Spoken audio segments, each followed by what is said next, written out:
La oscuridad humana tiene muchas formas, pero pocas resultan tan aterradoras como la mente de un asesino serial. Individuos que acechan en las sombras, impulsados por las razones que desafían toda lógica, dejando un rastro de muerte y misterio a su paso. En este episodio del Confesionario Oscuro, nos sumergiremos en las vidas y crímenes de tres de los asesinos más notorios de la historia. No son simples criminales, son pesadillas vivientes, depredadores entre nosotros, que con cada asesinato perfeccionaron su arte macabro. Prepárate, porque lo que estás a punto de escuchar podría hacerte cuestionar quiénes realmente nos rodean.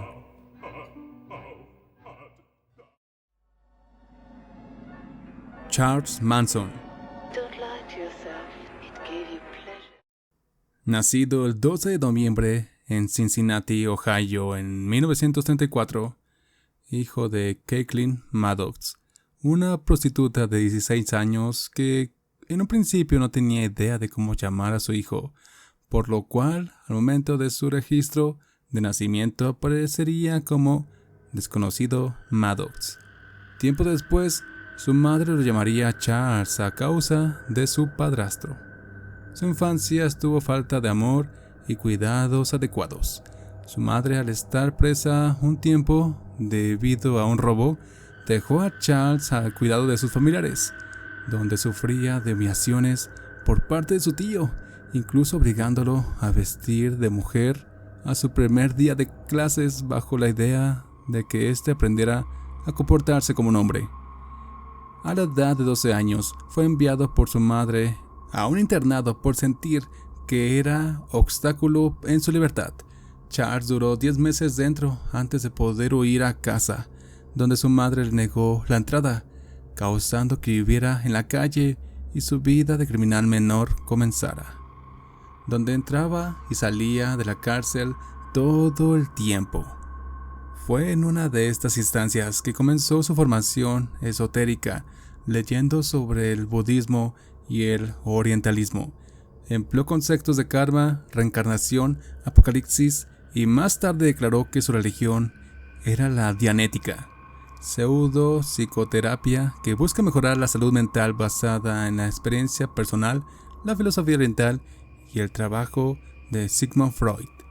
Gracias a ser un prisionero modelo, fue liberado el 21 de marzo de 1967, dándole la oportunidad de emigrar a San Francisco, en donde creó a la familia en el barrio de Haight-Ashbury, que aunque más tarde negaría sus nexos con ellos, recaudó numerosos fanáticos de su palabra e imagen, jóvenes dispuestos a hacer cualquier cosa por él. Para 1968, estalló el verano del amor y junto con ello el aclamado apocalipsis de Manson. El 13 de octubre, Nancy Warren, esposa embarazada de un policía, y su abuela fueron golpeadas y estranguladas en las proximidades de California. En mayo de 1969, Darwin Scott, de 64 años y supuesto tío de Charles Manson, fue asesinado a golpes en su departamento en Kentucky. Aunque no pudo comprobarse nada entre Manson y el homicidio, es verdad que su supervisor de libertad condicional le había perdido el rastro. El 17 de julio del mismo año, Mark Watts, un adolescente de 17 años, quien solía relacionarse con los seguidores de Manson en el rancho de Spawn, desapareció al ir a pescar. Su cuerpo apareció golpeado y con 3 disparos cerca del Gran Cañón de Toponga. El viernes 8 de agosto de 1969, Manson ordenó la ejecución de todas las personas que se encontraban en el 10.050 de Cielo Drive, vivienda del famoso director Roman Polanski. Linda Kesebian, Susan Atkins, Patricia Krenwinkel y Charles Tex Watson se dirigieron al lugar indicado, asesinando a todos los invitados de la casa, entre los que se encontraban Abigail Ann Folges, Jay Sebring, Stephen R. Parent, Wojciech Frykowski y la famosa actriz y también esposa de Polanski, Sharon Tate, quien estaba embarazada de 8 meses siendo este homicidio lo que llevaría a plasmar su nombre en la historia del crimen. Mucho se ha especulado sobre el verdadero motivo de Manson para cometer crímenes, motivo que a día de hoy jamás se pudieron aclarar. Para muchos sigue siendo uno de los criminales más peligrosos de Estados Unidos, aunque para otros es solo un individuo de aplastante carisma y desbordante personalidad. Este hecho lo llevó a su última detención, que lo dejaría encerrado de por vida. Continuó recibiendo cartas de seguidores hasta el día de su muerte, el 19 de noviembre de 2017. Jeffrey Dahmer nació el 21 de mayo de 1960, hijo de Lionel y Joyce Dahmer, quienes, a diferencia de muchos asesinos en serie, le otorgaron una infancia normal, feliz y rodeado de amor con la compañía de su perro Frisky. Tenía un camino hacia la adultez aparentemente ordinaria, excepto por la pequeña fascinación del sonido que hacía crujir huesos de animales que llegaba a encontrar entre sus manos. Fue a la edad de 6 años que se le diagnosticó una doble hernia que tuvo que ser operada. Después de este suceso, su felicidad parecía esfumarse, su personalidad había cambiado a lo introvertido, pasando largos ratos solo, teniendo soliloquios y su rostro rara vez expresaba una emoción. Su conducta alejada continuó creciendo a medida que pasaba el tiempo, teniendo una gran falta de confianza en sí mismo, inflexible y rígido, comportamiento que lo terminó aislando del resto de personas de su edad. Incluso cuando se le acercaban personas extrañas, se ponía de mal humor y se pasaba horas en su cuarto prendiendo y apagando el televisor. Su padre solía encontrarlo hurgando en la basura, buscando restos de animales para su cementerio privado, y ya para los 14 años empezaba a tener fantasías sexuales con cadáveres y asesinatos, y sus problemas de alcoholismo ya se presentaban. Después de su graduación, en 1974, su primera víctima caería en sus manos. Steven Hicks, quien hacía autostop, subió al auto que manejaba Jeffrey. Este lo llevó a casa a beber alcohol, donde lo golpeó, degolló y cortó en pedazos, mismos que empacó en bolsas e intentó llevarlas a los desechos. A mitad de camino, la policía lo detendría por mal conducción, cuestionando el contenido de las bolsas, a lo cual Dahmer declaró ser basura de jardinería. El oficial le aconsejó ir a casa sin revisar, dejando ir la oportunidad de detener al que sería un futuro asesino serial. Después del divorcio de sus padres a los 18 y la segunda boda de su padre, el alcoholismo de Jeffrey Dahmer empeoró. Incapaz de ser admitido en la Universidad de Ohio o de conseguir un trabajo, fue enviado por Lionel, su padre, al ejército en 1979, viajando a Alemania, donde 2 años más tarde se dio de baja por el alcoholismo y regresó a vivir a Florida. En 1981 fue arrestado por encontrarse en estado de ebriedad. Ante esto, su padre lo puso a vivir con su abuela en Wisconsin, donde durante meses mantuvo bajo perfil hasta que se sacó el pantalón frente a un grupo de personas en 1986. Fue arrestado por masturbarse ante unos jóvenes, logrando libertad bajo vigilancia. Un año después, en 1987, degolló a su segunda víctima en un hotel, un chico llamado Steven Toomey, quien se dedicaba a frecuentar bares. Colocó el cuerpo en una maleta grande y lo transportó a su casa de su abuela, en donde durante noches mantuvo sexo con él mismo y se masturbaba mientras contemplaba el cadáver para al final desmembrarlo.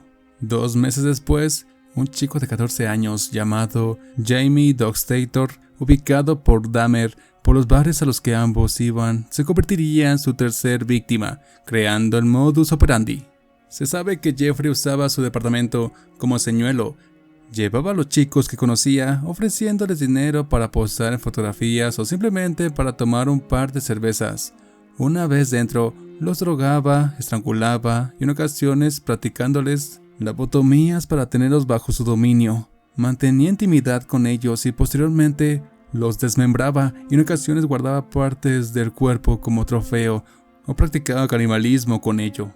De esa forma fueron asesinados Richard Guerrero y Raymond Smith, Edward Smith, Ernest Miller, David Thomas, Curtis Stroudder, Errol Lindsey, Conrad Sintasophon, Tony Hughes, Oliver Lacey, Matt Turner y Joseph Breinhoff. Tras 17 asesinatos cometidos, el único que pudo haber tenido una oportunidad de huir fue Conrad, quien, drogado y con poca fuerza, logró salir de la vivienda de Dahmer cuando este no se encontraba. Gracias a Glenda Smith, una vecina, la policía pudo intentar socorrer al chico, al menos hasta que Jeffrey volvió y dio una explicación sobre ser amantes. La policía creyó el cuento ante unas fotos tomadas horas antes como evidencia, librando así por segunda vez de la justicia al asesino. Era el último de las personas en quien alguien señalaría la maldad por venir. Una noche en 1991, Tracy Edwards se encontró con una patrulla. Los oficiales testigos pensaron que el chico había escapado de algún operativo, pero su sorpresa fue el saber que este en realidad pedía ayuda, puesto que un hombre extraño lo había llevado a su apartamento, donde intentó torturarle. Estos, aunque un poco incrédulos, se dirigieron a los apartamentos Oxford, localizados en Milwaukee. Tocaron la puerta del apartamento número 213, donde Jeffrey, de 31 años, le retiró las esposas amablemente a Edwards, intentando guardar las apariencias, pero esta vez no tendría tanta suerte. Los oficiales descubrirían las fotos de cadáveres, así como las partes del cuerpo que había mantenido en su refrigerador. Lo arrestaron y la verdad oculta tras esa puerta salió a la luz, dejando todo un país estupefacto y confundido ante tal atrocidad. Gary Ridgway. Apodado el asesino de Green River, fue arrestado en 2001, reubicándose, así como uno de los asesinos en serie más notorios de Estados Unidos. Nació el 18 de febrero de 1949 en el condado de Salt Lake, Utah. Durante su adolescencia tuvo sus primeros indicios de violencia al intentar asesinar a un niño de tan solo 6 años mediante puñaladas. El motivo, en palabras de Gary, quería saber cómo se mataba a alguien. Sería hasta el año de 1982 cuando Robert Ainsworth comenzó el descenso en su balsa por el Río Verde, en las afueras de Seattle. Cuando llegó a un remanso, divisó a un hombre bastante mayor en las orillas y a un joven sentado en un camión de reparto. Ainsworth incluso intercambió un par de palabras con el hombre mayor, para más tarde encontrarse con la mirada perdida de una joven desnuda que flotaba inerte.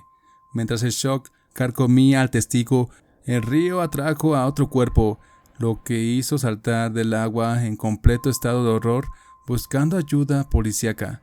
Las autoridades identificaron los cadáveres como Opal Mills, de 16 años, Marcia Chapman, de 31 años, y Cynthia Hinds, de 17 años.